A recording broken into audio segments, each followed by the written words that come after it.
Há uns meses atrás, um pontinho de luz apareceu no céu vindo de onde nada deveria estar.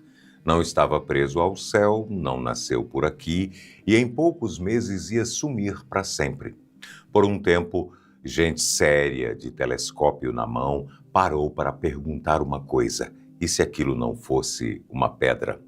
Vem descobrir o que cruzou o nosso quintal e o que descobriram até agora. Quase tudo que a gente vê no céu está preso ao Sol. Os planetas, os asteroides, os cometas que voltam de tempos em tempos, todos giram em volta da nossa estrela, presos pela gravidade dela, dando voltas e mais voltas há bilhões de anos. É por isso que esse nosso objeto chamou tanto a atenção.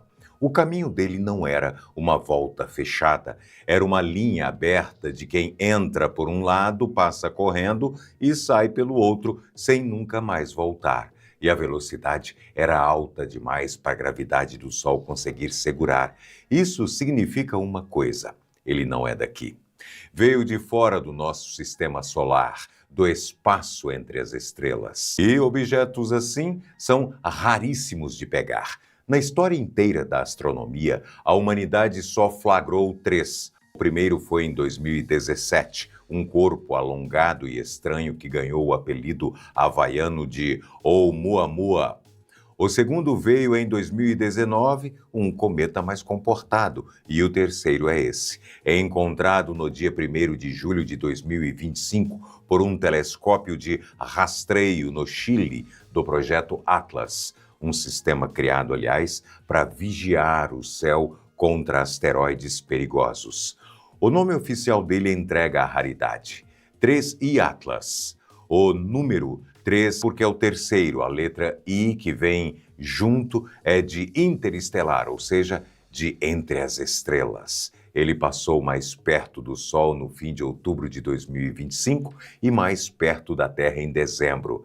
Mais perto aqui é força de expressão, viu?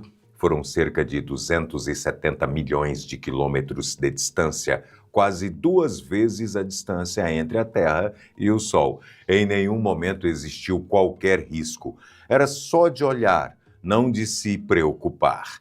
Quando os astrônomos pegaram a trajetória desse objeto e rodaram o filme de trás para frente para ver de onde ele tinha vindo, chegaram num lugar curioso da nossa galáxia. Não foi de perto, da vizinhança do Sol. Veio de uma região da Via Láctea chamada Disco Espesso, uma parte mais antiga, cheia de estrelas velhas que se formaram quando a galáxia ainda era jovem e bagunçada. E aí vem o dado que faz a cabeça girar. As primeiras estimativas davam ao 13 Atlas uns 7 bilhões de anos. E estudos mais recentes, analisando a composição química dele átomo por átomo, sugerem que ele pode ser ainda mais antigo, algo entre 10 e 12 bilhões de anos. Para ter uma ideia do tamanho disso, o nosso Sol tem cerca de 4 bilhões e meio de anos. A Terra, mais ou menos a mesma coisa. O próprio universo tem uns 13 bilhões e 800 milhões. Ou seja, esse pedaço de gelo e poeira pode ter se formado quando o universo ainda era jovem.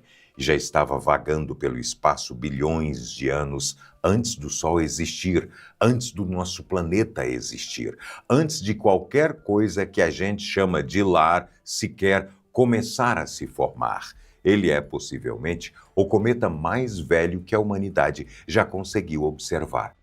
Foi mais ou menos nesse ponto que a internet pegou fogo. Um astrônomo de Harvard, o Avi Loeb, o mesmo que já havia levantado uma ideia parecida sobre o Oumuamua, lá em 2017, começou a listar uma série de coisas que, segundo ele, não batiam com um cometa comum.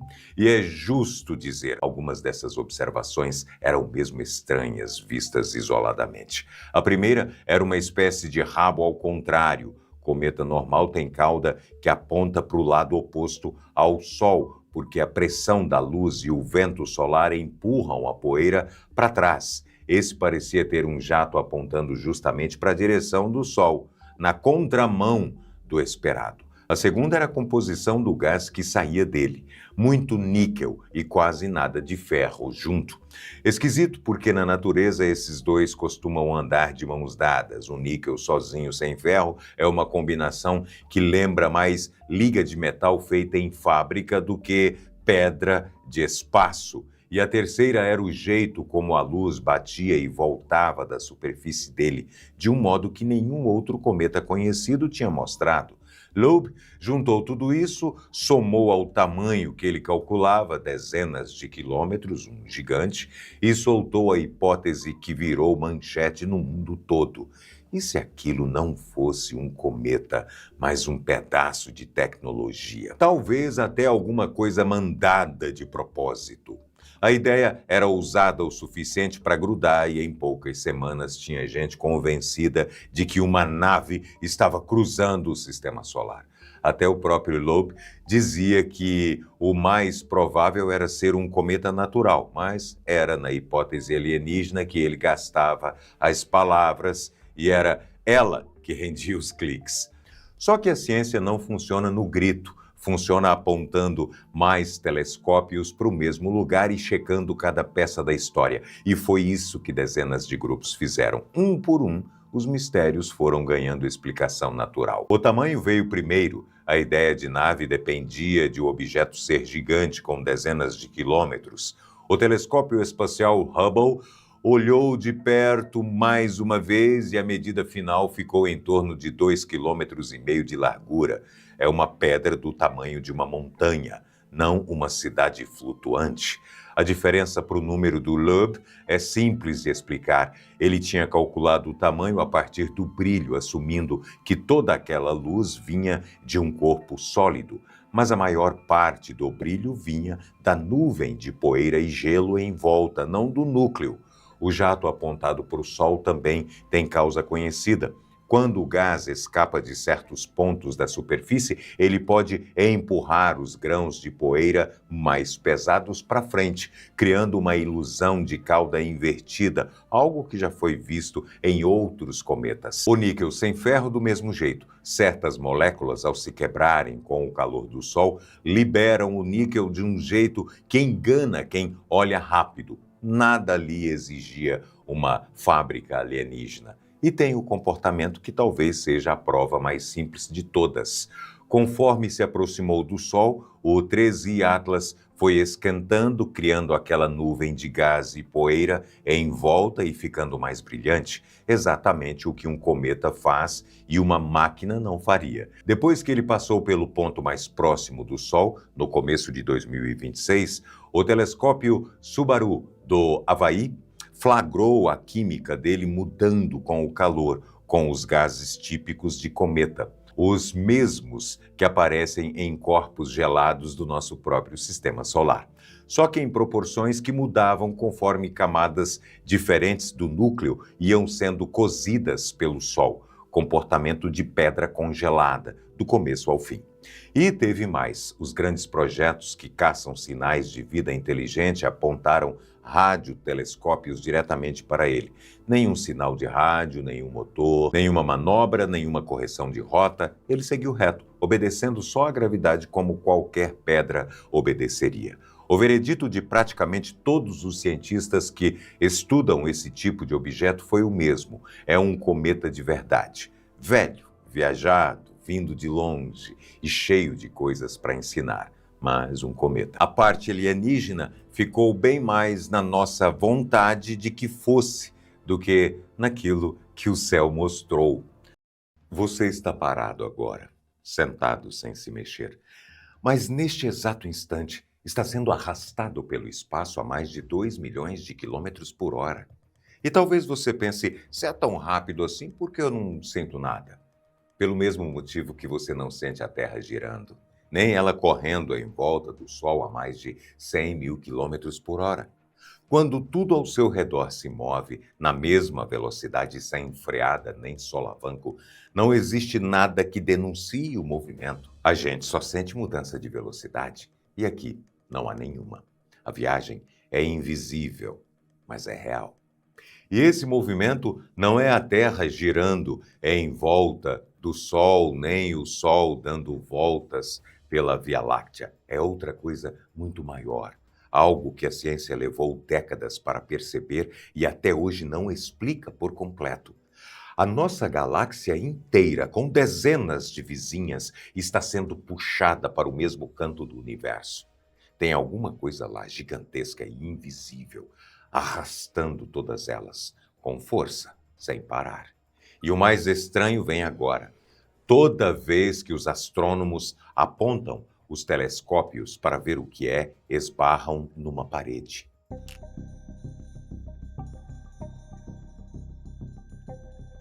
Esse movimento foi percebido pela primeira vez em 1986 por um grupo de 7 astrônomos. Eles tinham passado anos medindo a velocidade de centenas de galáxias. Para cada uma, calculavam o quanto ela se afastava ou se aproximava, além do que a expansão normal do universo já explicaria. E o que encontraram não tinha explicação. Galáxias espalhadas por uma distância enorme de centenas de milhões de anos-luz corriam todas na mesma direção. E um ano-luz é a distância que a luz percorre em um ano, quase 10 trilhões de quilômetros. Num universo que se expande de forma uniforme, isso não deveria acontecer. Havia ali um fluxo, um desvio constante que a expansão do universo sozinha não explicava. O grupo ficou conhecido como os Sete Samurais. Eram alguns dos astrônomos mais respeitados da época, e a explicação que eles propuseram era difícil de aceitar. Devia existir uma concentração de massa gigantesca em algum ponto do céu, com uma gravidade tão forte que mexia no movimento de galáxias a centenas de milhões de anos-luz de distância. Eles deram um nome a isso: o Grande Atrator. O nome pegou. O problema é que ninguém conseguia ver nada. Na luz comum, a região apontada era um vazio. As galáxias simplesmente sumiam do mapa como se ali houvesse um buraco no universo. E levou anos para entender por quê. Porque o problema não era falta de matéria. Era a nossa própria galáxia tapando a vista.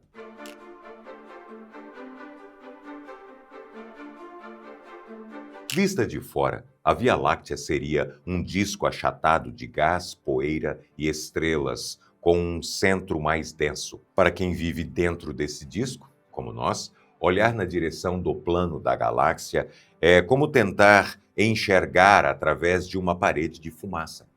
A poeira absorve e espalha a luz. Galáxias que estão do outro lado desse plano simplesmente somem dos nossos instrumentos. Não somem de verdade, somem só para quem enxerga em luz comum. Os astrônomos chamam essa faixa de zona de evitação e ela cobre cerca de 20% de todo o céu, justamente onde o disco da nossa galáxia fica entre nós e o resto do universo. Ou seja, a gente vive dentro da própria estrutura que mais atrapalha a nossa visão lá para fora.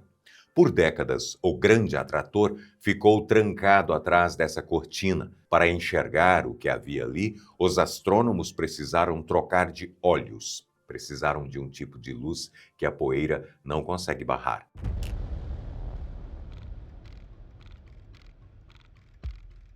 No fim dos anos 90, usando satélites de raio-x, os cientistas finalmente espiaram através dessa cortina, e o truque é esse. A poeira que bloqueia a luz comum é quase transparente para os raios-x, uma forma de luz muito mais energética.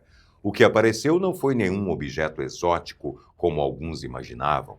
Era um conjunto de aglomerados gigantes de galáxias mergulhados num bolsão de gás tão quente que brilha em raios-x. No coração do Grande Atrator, os astrônomos finalmente encontraram o aglomerado de Norma. A cerca de 220 milhões de anos-luz daqui, é um dos maiores já mapeados perto de nós, com a massa de cerca de 1 quatrilhão de sóis. E tem mais. Um telescópio de raio-x no espaço flagrou galáxias inteiras sendo despedaçadas ao mergulhar no gás denso do aglomerado.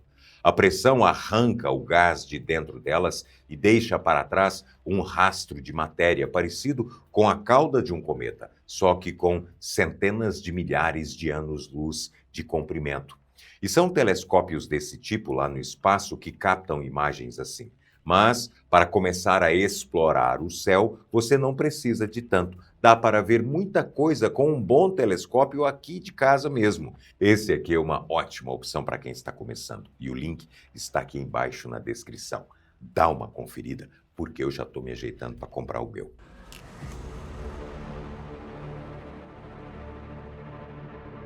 Mas aí vem o problema. Quando os astrônomos somaram a massa de tudo o que tinha achado na região de Norma, a conta não fechou. O que eles detectaram era bem menor do que a massa que os 7 samurais tinham estimado. Por algumas medições, só uns 10% dela. Norma era real e era enorme, mas sozinha não tinha gravidade suficiente para arrastar a Via Láctea e as vizinhas na velocidade observada. Faltava massa. E isso só podia significar uma coisa: havia algo ainda maior, mais fundo no universo, puxando não só a gente, mas o próprio grande atrator.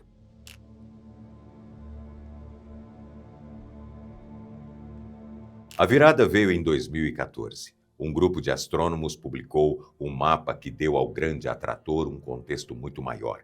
Em vez de só procurar a matéria visível, eles rastrearam o movimento de mais de 8.000 galáxias ao nosso redor com um método parecido com o que a engenharia usa para desenhar bacias de rios, aquelas regiões onde toda a água escorre para o mesmo lugar. Descobriram que a Via Láctea, o aglomerado de Virgem e o próprio grande atrator fazem parte de uma mesma estrutura muito maior do que se imaginava. Batizaram essa bacia cósmica de Laniakea, que quer dizer céu imensurável em havaiano.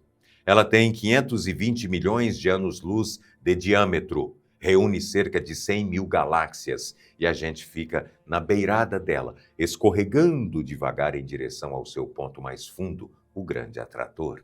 E aqui vale uma ressalva.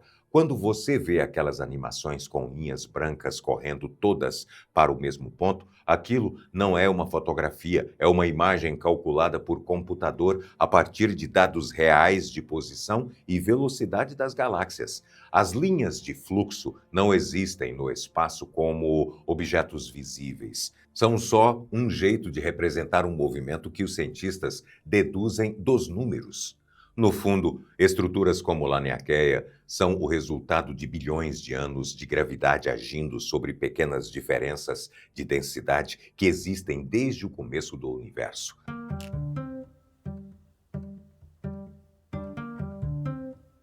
Mas nem Laniakea é o fim da linha. Os mesmos mapas mostraram que nosso superaglomerado inteiro está sendo puxado por algo maior e mais distante.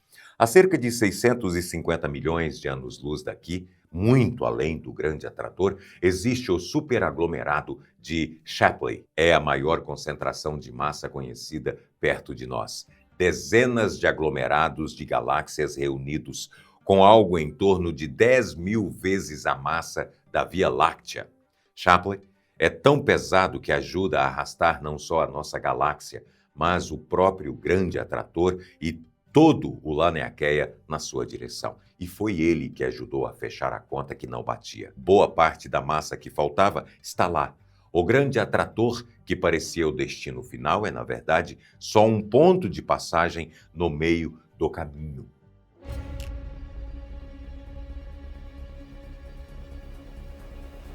E em 2017 a história ganhou uma reviravolta. Um novo estudo mapeando em 3 dimensões o movimento das galáxias ao redor percebeu que a atração de Shapley sozinha ainda não contava a história toda. Faltava uma peça e ela estava do lado oposto do céu. Bem atrás da nossa galáxia há um vazio gigantesco. Os pesquisadores o chamaram de repulsor dipolo.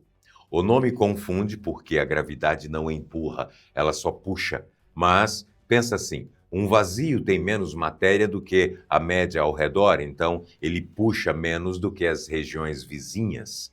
Na escala do universo, esse puxão a menos de um lado funciona na prática como um empurrão.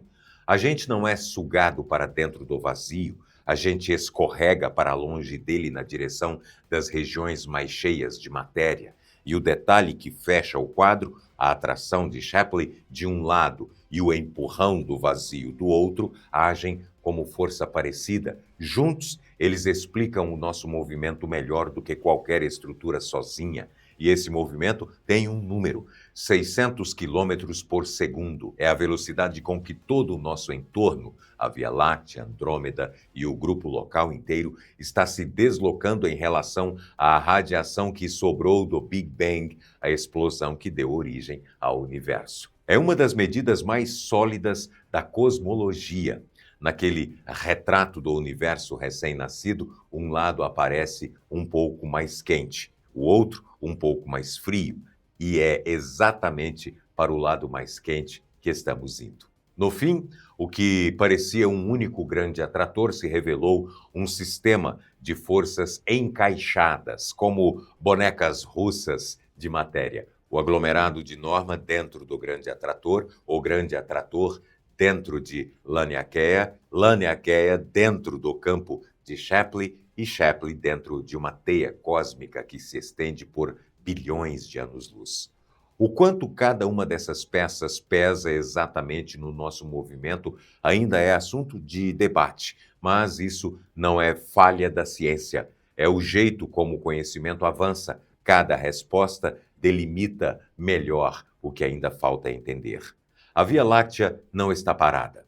Nunca esteve. Ela navega num fluxo que mal aprendemos a nomear, puxada por concentrações de massa escondidas atrás da nossa própria poeira, é empurrada por vazios que só ficaram visíveis quando aprendemos a olhar para o que não estava lá.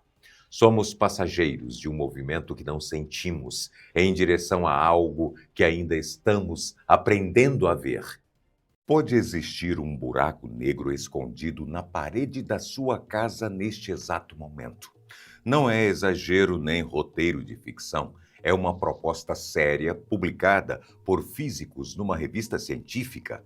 A ideia é a seguinte: alguns dos menores buracos negros do universo podem ter atravessado paredes, pedras e construções antigas, deixando para trás uma marca quase invisível que ninguém nunca percebeu. E o que os cientistas propõem para caçar essa marca é mais simples do que você imagina. Quando você ouve buraco negro, provavelmente imagina aquele gigante no centro de uma galáxia engolindo estrelas. Esses existem mesmo e se formam de um jeito específico. Uma estrela muito maior que o Sol fica sem combustível, não aguenta o próprio peso e desaba sobre si mesma, espremendo toda a sua matéria num ponto. Por isso, esse tipo de buraco negro é sempre, no mínimo, várias vezes mais pesado que o Sol. Mas os físicos suspeitam de um outro tipo muito mais antigo. Ele não veio da morte de uma estrela, e sim do nascimento do próprio universo. Frações de segundo depois do Big Bang, o cosmos era uma sopa quente e desigual. Em alguns pontos, a matéria ficou mais amontoada que no resto, e onde havia aperto demais, aquele pedaço de espaço colapsou sozinho, virando um buraco negro antes mesmo de existir a primeira estrela. São os buracos negros primordiais. A diferença está aí. Como não precisaram de uma estrela gigante para nascer, eles podem ser minúsculos, e o tamanho dessas coisas é justamente o que mais confunde. O buraco negro que esses cientistas estudaram teria a massa de uma montanha inteira, bilhões de toneladas de matéria, mas exprimida num ponto do tamanho de um átomo, ou até menor. E é exatamente isso que confunde a maioria das pessoas. Se ele é tão pesado, por que não suga tudo em volta na hora? Por que não engole a Terra inteira? A resposta é a distância. A gravidade de um buraco negro só fica absurdamente forte muito, muito perto dele. Como esse aqui é do tamanho de um átomo, esse muito perto é uma região minúscula. Ele só engole o que encosta diretamente no seu caminho. Qualquer coisa a um fio de distância nem sente que ele passou. Não é um aspirador puxando o quarto inteiro, é mais como uma agulha invisível que afeta só a linha exata por onde passa. E até hoje a gente nunca enxergou nenhum. Eles ainda são só uma hipótese, mas uma hipótese que talvez esteja bem mais perto de você do que parece.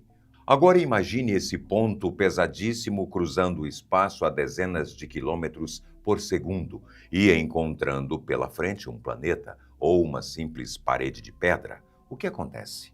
Você talvez imagine uma explosão, a parede inteira rachando, mas, segundo o estudo, não é nada disso. Ele simplesmente atravessa. A razão é a velocidade. Existe uma regra na física.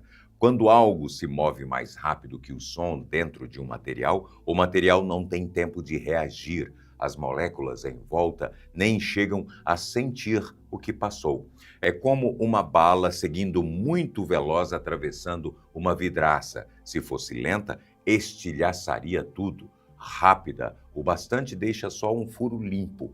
Com o buraco negro é parecido, levado ao extremo. Ele engole só os átomos que estão exatamente na sua frente e reto. Reto porque é pesado e veloz demais para ser desviado. E talvez você já tenha pensado no óbvio. E se uma dessas coisas passasse por uma pessoa? Os autores responderam isso e a resposta é mais calma do que parece. O nosso corpo não é rígido como a pedra. Em velocidade tão alta, um desses buracos negros não rasgaria ninguém ao meio. Ele passaria como aquela bala atravessa a vidraça, deixando um furo microscópico que você nem perceberia. Vale dizer que essa é a conta dos pesquisadores e nem todos os físicos concordam com ela. Mas, pelo modelo deles, um encontro desses seria silencioso e inofensivo. O que sobra dessa passagem é a chave de toda a descoberta, um túnel. Um furo perfeito reto atravessando a rocha de ponta a ponta, e é o tamanho dele que torna a ideia toda possível. Esse túnel teria 0,1 micron de espessura, mais ou menos a largura de um vírus, e mais de 1000 vezes mais fino que um fio de cabelo. É pequeno demais para o olho humano, mas grande o suficiente para aparecer num microscópio comum daqueles de laboratório de escola. Foi aí que os cientistas viraram a pergunta do avesso. E se esses túneis já estiverem bem debaixo do nosso nariz e a gente nunca tiver olhado? A resposta deles é pegar materiais muito antigos e procurar no microscópio por furos retos que atravessem o material inteiro. E por que antigos? Por paciência. A chance de um acerto é baixíssima. Então, quanto mais tempo um material passou parado no mundo, mais oportunidades ele teve de ser perfurado. Uma rocha de 1 bilhão de anos é uma candidata excelente, mas até a parede de um prédio de algumas centenas de anos já serviria. É por isso que a notícia fala em construções antigas. Elas são, sem querer, detectores de buraco negro que ficaram ligados por séculos. Esses túneis são a pista pequena. O mesmo estudo aponta uma pista do tamanho oposto, asteroides ocos por dentro. Imagine que, em vez de só atravessar um desses buracos negros, fique preso na gravidade de um asteroide ou de um planeta. Ele afunda até o centro e começa a fazer o que o buraco negro faz: comer a matéria em volta, de dentro para fora. Com o tempo suficiente, esvaziaria boa parte do interior, deixando uma casca sólida por fora e um vão enorme por dentro. Os cálculos do estudo mostram que uma crosta de rocha ou ferro aguentaria uma casca oca de até uns 640 quilômetros de largura, mais ou menos 1/10 do raio da Terra. E como descobrir isso sem abrir o astro? Pela conta de peso. Todo corpo no espaço tem um tamanho e um peso esperados. Quando os astrônomos encontram um objeto grande que pesa bem menos do que deveria, acende um sinal de alerta. 2 asteroides já entram nessa lista de suspeitos. Vesta e Lutétia, no cinturão entre Marte e Júpiter, têm densidade abaixo do normal para o tipo de rocha de que são feitos. E aqui vale o cuidado: ninguém afirma que eles são ocos. A sonda Dawn, da NASA, até sugere que Vesta tem um núcleo de ferro. O que os autores dizem é que objetos assim, mais leves do que deveriam, são exatamente onde vale a pena procurar. A busca acontece nas duas pontas, então, do microscópico, nos túneis das pedras, ao gigantesco, nos astros que pesam menos do que deveriam. Rapidinho, dá para explorar essas duas pontas, o céu e o mundo invisível, com as próprias mãos. Aquele asteroide Vesta que a gente citou, dá para achar com um telescópio de iniciante. E a gente separou também um microscópio fácil de usar para o mundo microscópico. Os dois estão no link da descrição, no Mercado Livre e na Shopee. Agora, o verdadeiro prêmio disso tudo. Talvez você esteja se perguntando por que tanto esforço para caçar algo que talvez nem exista. A resposta liga essa história a um dos maiores mistérios da ciência. Tudo o que a gente enxerga no universo, estrelas, planetas, galáxias, você, eu, é só uma fração de toda a matéria que existe. Cerca de 85% de toda a matéria é invisível. A gente não consegue ver, não consegue tocar, só sabe que está lá porque sentimos a gravidade dela segurando as galáxias. Os cientistas chamam isso de matéria escura. E desde 1933, quando o astrônomo Fritz Zwicky percebeu que faltava massa para explicar o movimento das galáxias, ninguém descobriu do que ela é feita. E é exatamente aqui que esses pequenos buracos negros se encaixam. Eles seriam invisíveis porque buraco negro não emite luz. Teriam massa e por isso puxariam as coisas pela gravidade. E existiriam em enorme quantidade desde o começo do universo. Em outras palavras, têm as características que a gente espera da matéria escura. Achar um único túnel numa pedra antiga não seria só uma curiosidade, poderia ser a primeira prova direta daquilo que forma a maior parte do universo. É preciso ser honesto, e os próprios autores são. A chance de dar certo é pequena. Eles calcularam que a probabilidade de um buraco negro primordial ter atravessado uma rocha de 1 bilhão de anos é de cerca de 1 em 1 milhão. Procurar um desses túneis é como caçar uma agulha num palheiro do tamanho do planeta. Mas um detalhe faz tudo valer a pena. Esse teste é barato e simples. Não precisa de foguete, nem de telescópio espacial de bilhões de dólares, nem de acelerador de partículas. Precisa de pedras velhas, um microscópio e paciência. E se no meio de milhões de amostras aparecer um único furo reto, fino e impossível de explicar de outro jeito, o prêmio é um dos maiores que a ciência poderia ganhar. E você, antes deste vídeo, imaginava que um pedaço do maior mistério do universo poderia estar escondido numa parede velha, esperando alguém apontar um microscópio? Ou achava que o buraco negro era só aquela coisa gigante e distante, lá no fundo do espaço? Deixa a sua resposta aqui nos comentários. E se você curtiu o vídeo, já deixa o like, se inscreve no canal para não perder os próximos. E para acompanhar histórias como essa, assim, bem de perto, vem fazer parte do nosso clube de membros, clicando no link aqui embaixo. O trabalho é pesado, mas vale a pena quando informa você de verdade. Isso é de coração, viu? A gente se vê no próximo vídeo. Até lá.